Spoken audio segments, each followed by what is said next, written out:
Di, wala na akong TikTok. Dito na lang ako kasi accidentally ko na bura. Ayan, DIY ko. Hindi ko to DIY. Ako lang gumawa. Then, babe, binili ako ni Papa ng nice cube. Nido tawag ko doon. Pero hindi siya nido. Wala siyang sign na nido. Pero nice cube yung tawag ko doon. Basta guys, yung cellphone ni Papa, merong TikTok. Then ako, alabi.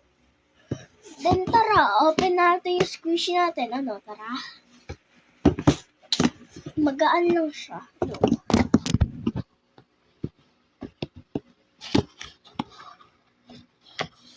Papakit. Ito lahat ng squishy ko. Punong-puno na siya. Hindi na siya kakasya. O hindi ganyan. Tara. Squish muna natin itong butter. Guys, kaya lagay dito kasi ginaganon ng pinsan ko. Ginaganto, oh.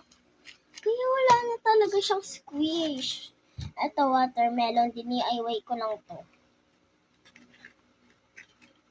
Watermelon, DIY ko lang. At yung face niya. Gamit ko lang kasi glue stick. Kaya ganyan yung mga squish ko. Papangit. Diba? Kahit tape yung gamit ko sa tundo, magawa din kami ng squishy doon. Pero ganun pala yung itsura, be. Ito naman yung sa school ko ginawa. Hindi, kapag walang teacher talaga nag-drawing kami. Ito sobrang tigas, oh. Dinig nyo ba? Ay, hindi. Be, matatapos na agad. Crunchy. Kakasimula ko lang tapos na. Ito naman. Chocolate.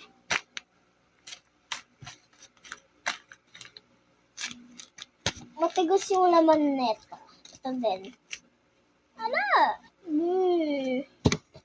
Ito yung blue stick ko. Wait. Ayan yung naman yung. Yung sa apple. May takip yun, diba? Takip tawag ko dun eh. May parto patuwa.